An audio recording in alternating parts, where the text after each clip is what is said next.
Mercedes for sure is they're the world champions, triple world champions. They're the team to beat.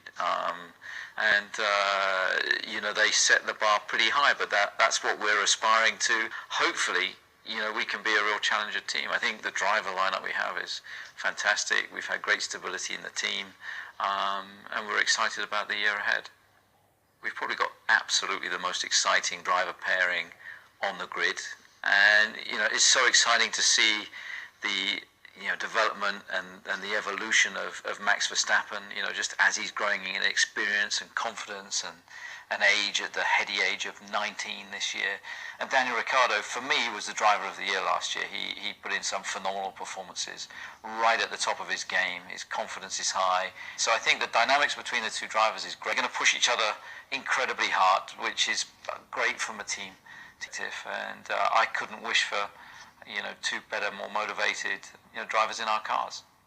Well, the rules are a bit different for this year. The cars are going to look different. They're more aggressive looking. They're wider, bigger tyres, more downforce, more aerodynamics. And so I think the cars are going to look great. They're going to be 4 or 5 seconds a lap quicker. They're going to be a bigger physical challenge for the drivers for sure. And how that impacts the racing is going to be fascinating to see. I think that we're set for some fascinating Grand Prix this year, and we're for sure going to see a difference, in pecking order of the drivers, because these cars are really going to stretch their abilities. I think RB13 is one of the prettiest cars that we've kind of made, because the geometry of the car under these new regulations, the proportions look right. It looks mean. It looks fast. It's that old adage: if it looks right, it tends to go all right, and this car for sure looks right.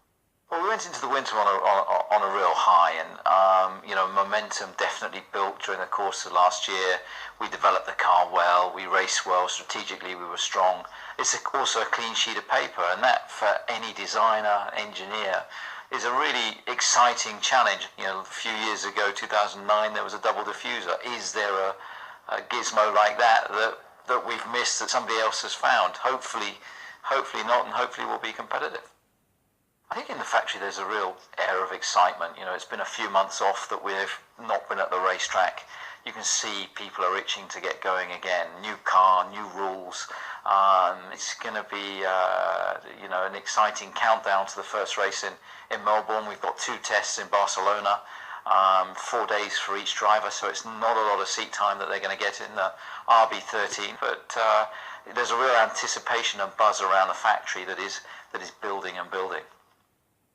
What excites us most about 2017 is the opportunities that arise from these new regulations. It's going to be fascinating who's got it right, who's got it wrong, and of course then it's going to be a race all the way from Melbourne to Abu Dhabi, and you'll see big ink early on because the regulations are pretty immature. I think that there is going to be low-hanging fruit early on to make sizable steps, and that's going to be fascinating, and that's going to push every department in the whole team to try and outwit, outsmart, outdevelop, outproduce our rivals, and that's going to be a stellar challenge in Formula One this year. Red Bull's ethos towards Formula One has always been about, Formula One is a sport, foremost and utmost, and as a sport it needs to entertain, has to be entertaining. It's got to be man and machine at the absolute limit, and I think perhaps we need to think a little less about technology and a little bit more about ultimate chariot racing that Formula One should be. And I think there's a great opportunity moving forward to address some of those points, to bring the noise back into Formula One, turn the volume up. Cars are looking great this year. It would be fantastic if they sounded a bit louder as well. Make the drivers the stars and the heroes that they should be. Give more access to those drivers and personalities that exist within Formula One. I think they're the core elements that need to be focused on.